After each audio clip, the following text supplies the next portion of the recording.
Supreme কোর্টের জন্য আলাদা সচিবালয় গঠনের বিষয়টি সরকারের বিবেচনায় রয়েছে বলে জানিয়েছেন আইনমন্ত্রী মোহাম্মদ আসাদুজ্জামান। আইনমন্ত্রী হওয়ার পর সোমবার তিনি প্রথমবারের মতো আন্তর্জাতিক অপরাধ ট্রাইব্যুনাল পরিদর্শনের পর ব্রিফিংয়ে কথা বলেন। এদিন বিকেল ৩টার দিকে তিনি ট্রাইব্যুনালে আসলে তাকে স্বাগত জানান চিফ প্রসিকিউটর সহ ট্রাইব্যুনালের প্রসিকিউশন টিম ও অন্য কর্মকর্তারা। পরে ব্রিফিংয়ে আইনমন্ত্রী জানান ট্রাইব্যুনালের সমস্যা আইনি ও প্রশাসনিকভাবে মোকাবেলা করা হবে।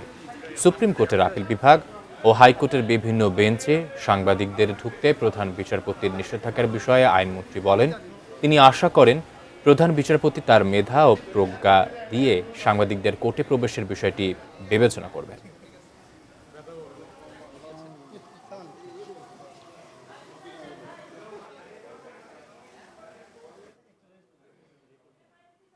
আমি আইন মন্ত্রণালয়ের 17 মে মানবাধিকার কমিশন আইন এবং এনফোর্স ডিসঅ্যাপিয়ারেন্স ল যেটা গুম সংক্রান্ত আইন, এই দুইটার কনসালটেশন মিটিং কল করেছি। আমরা পর্যায়ক্রমিকভাবে সময় মতো এগুলো সামনে আনব। ওটাও আমরা বিবেচনার মধ্যে রাখছি, আমরা সময় মতো এগুলো আনব। আমি আমার জায়গা থেকে এখন পর্যন্ত বর্তমান ট্রাইব্যুনালের কার্যক্রম সম্পর্কে প্রশ্ন তোলার মতো কোনো দিক পাইনি। পাইলে নিশ্চয়ই আমরা দেখব।